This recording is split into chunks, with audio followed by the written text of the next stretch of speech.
হাদিসের মফহুম, যখন কোনো ব্যক্তি মসজিদে যাওয়ার জন্য বাড়ি থেকে বের হয়, ভালো করে উযু করে নেয়, উযু করার পরে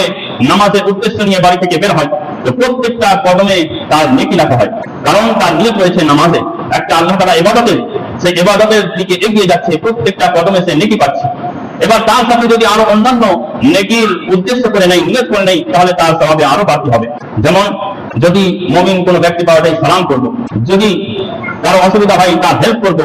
কোন আত্মীয়র সাথে পরিচয় হলে তার সাথে খুশি ভাবে কথা বলবো, খুশি প্রকাশ করবো, জানাজায় শরীক হওয়ার সুযোগ পেলে জানাজায় শরীক হবো, যদি কোনো মরিদের